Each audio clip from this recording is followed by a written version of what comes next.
Introducing the DJI Osmo Pocket. Say hello to my little friend.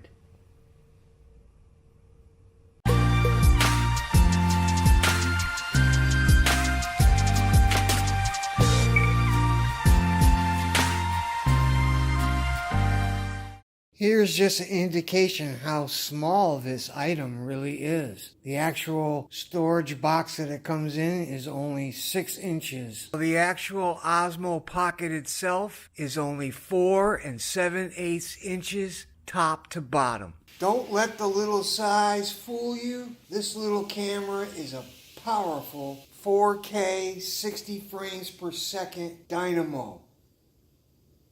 Okay, today we're talking about the new DJI Osmo Pocket. This little tiny 3-axis gimbal camera will basically take the place of having to use a 3-axis gimbaled phone stabilizer such as this. And if you look at the size comparison, there's really little to say.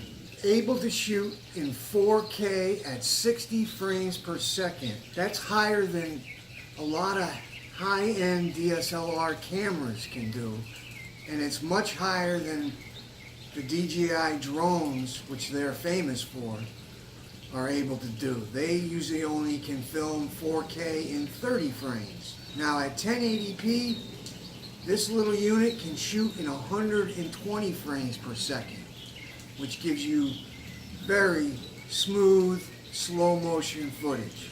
Now the DJI Osmo Pocket takes roughly 3 seconds from turning it on to being ready to film, which is incredibly fast. It is stabilized, the horizon line remains steady, the pans are very smooth. You can set it to slow pan or fast pan. It has active track and facial track features, which are really, really useful when you're framing your shots.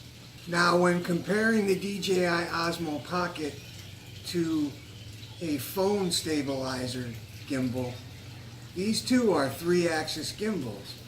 But in order for them to work properly, they have to be balanced. They have to be balanced horizontally and vertically.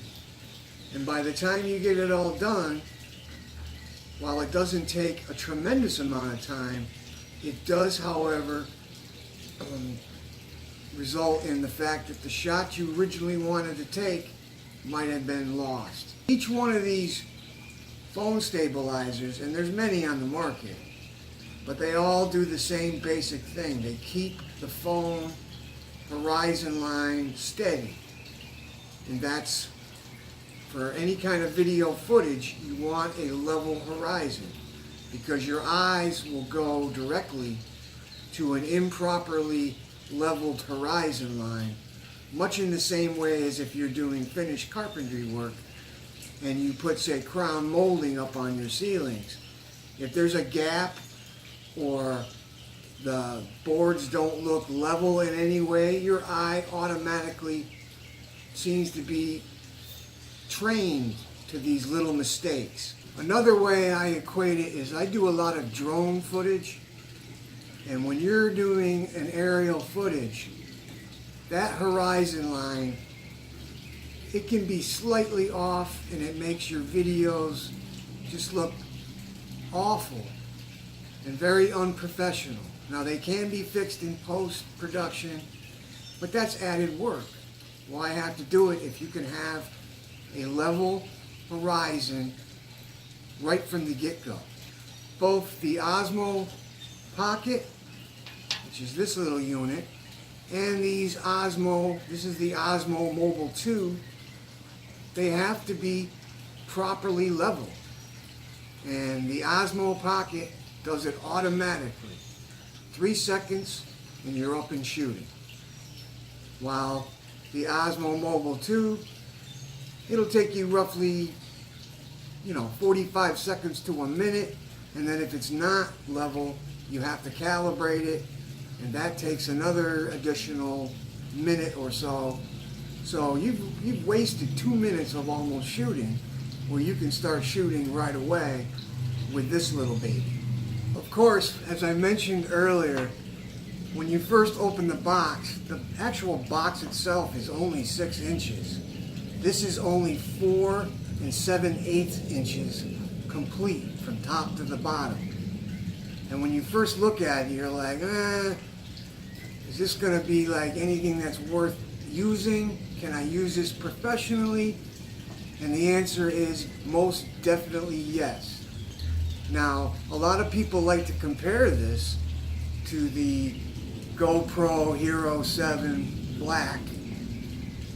And basically, they do the same things, although in the GoPro, that's a digital stabilization, while this is a mechanical stabilization. There are differences, and this is not meant to do the same thing that a GoPro is meant to do. With a GoPro, you can beat on it a little more and get it in dirtier situations, or get it wet, or in very dramatic settings, such as snowboarding or skiing or motocross biking, whatever you're doing. The GoPro and this really are not for the same purposes, and you have to realize that when you're going to do your footage. You have to kind of know what it is you're trying to accomplish, and then use the proper equipment necessary to achieve the goals you're trying to get.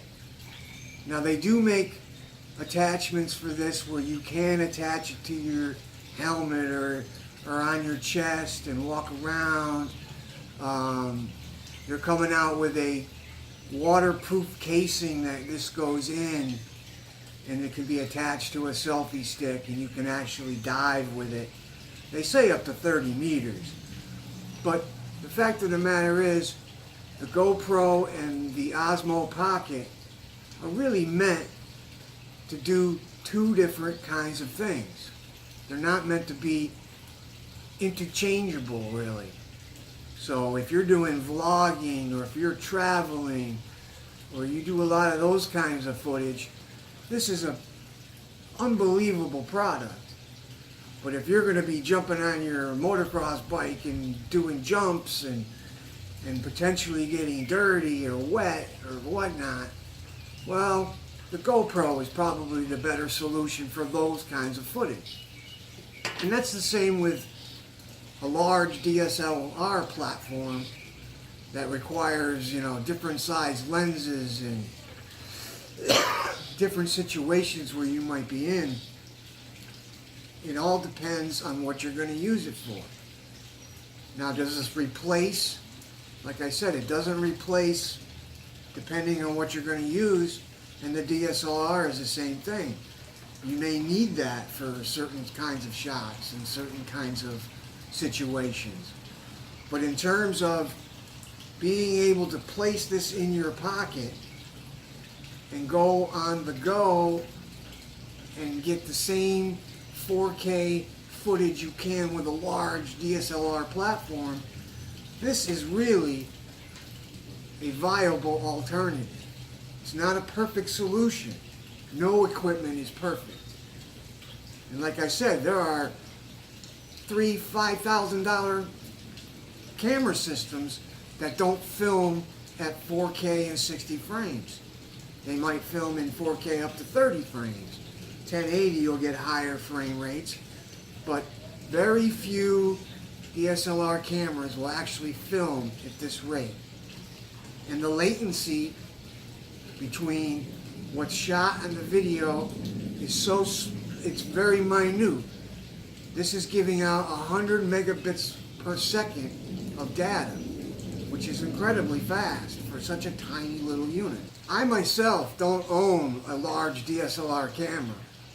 I do want one, but to be honest with you, I can't afford the exorbitant prices that they charge for these things.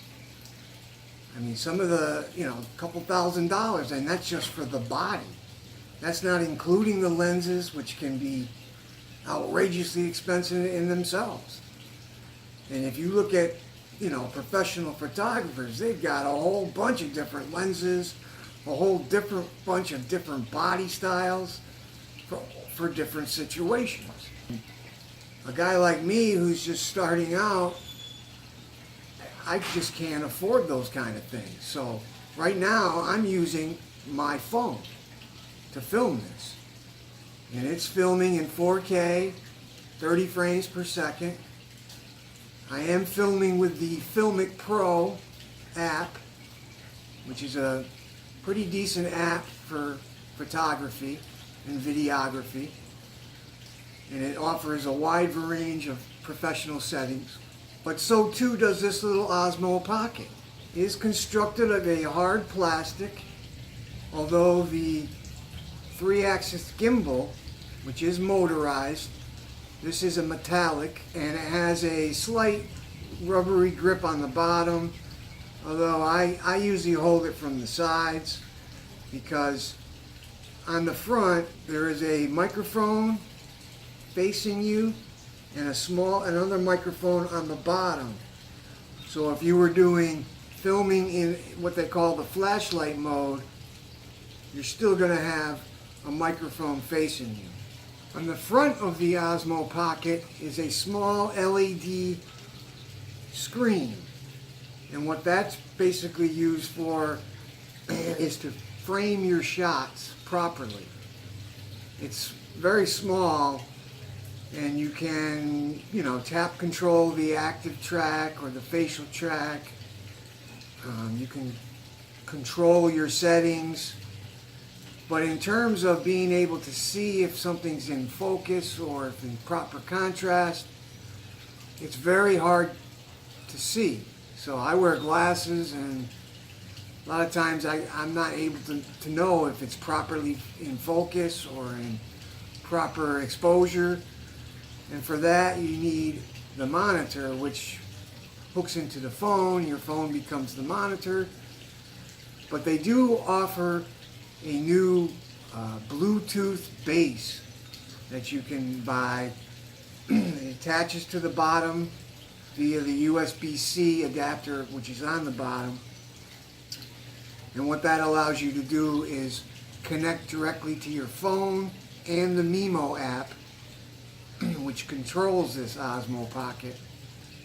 And therefore you can have your phone away from the unit, still be filming, and know that you're in proper settings. Everything's focused in contrast, and your settings are how you want them. Now the Bluetooth base allows you to also plug in the power to a wall outlet, and therefore it increases, obviously, the battery. It will charge while you're filming. Now, as it is right now, you can attach a power cord into a portable power base, or plug it into your computer while you're filming, and you will continually keep the battery charged. Without that, your battery, basically in 4K, you're going to get under 100 minutes of shooting, which is a long time when you think about it. But it's going to drain, when you're in higher resolution, you're going to drain the battery that much faster. So you need to keep that in mind when you're doing your shoots. I tend to not let my battery get below 20%. That's how I do it on my drones. This is not really a smart battery, like in the drones, where it will dissipate after a certain amount of time, and that saves the life of the battery. This is a non-changeable battery, which, in itself, I'm not sure if DJI is going to address that in a future release, but there's no way of changing this battery. So if you want to continually charge it, you have to get either that base unit, which will work with Bluetooth off your phone, or you need to have plug in the USB-C to either your computer or a portable power base, and then you can continually charge while you're shooting. Another thing that they're coming out with, they haven't released it yet, is an adapter for a 3.5 millimeter jack for an external microphone. When this was done in beta testing, which was, and before they released it to the consumers, a lot of the testers said that the audio levels were just awful. Now, once they released this December 15th for the consumer, they came out immediately with an update, a firmware update, that seemed to resolve a lot of the audio issues people were having. So I haven't had any problems with my audio. In terms of having an external microphone, that would be an added addition. So they're coming out with that very soon, and I believe they released this to get it into the market right before Christmas, and believe me, I'm sure they sold a lot of these units, but they didn't think before they released, they should have added a couple of these things. This is a $350 camera. That's not cheap, but it's not overly expensive either. So, like for some of the adapters, they've come out with an adapter that you can now hook GoPro accessories to, which will make a lot more functionality for this unit, but that's a separate cost. That's $20. The wheel that controls the gimbal, you can control it left or right, up or down. Now you can control that on the phone through the Mimo app, but on the unit itself, it only allows you to pan up or pan down. You cannot pan left or right without hooking this into the Mimo app. So whether you hook it directly into your phone, or if you have the Bluetooth capabilities, then you're able to move the camera any which way with your finger on the phone itself. So these are some of the things that I've noticed, and I've noticed other people sort of complaining about it a little bit. I mean, it's good and it's bad in a way, you know what I mean? But they're making all these accessories, but they're after the fact. And a lot of them that they said they were coming out with, well, they didn't have it ready, and now they are, but once again, it's additional costs. So, in fact, there's a lot of third-party companies now releasing products designed specifically for the Osmo Pocket, and like ND filters, which will tremendously help with slowing down the shutter speeds and giving you more cinematic capabilities in different situations. They're coming out with, all kinds of selfies.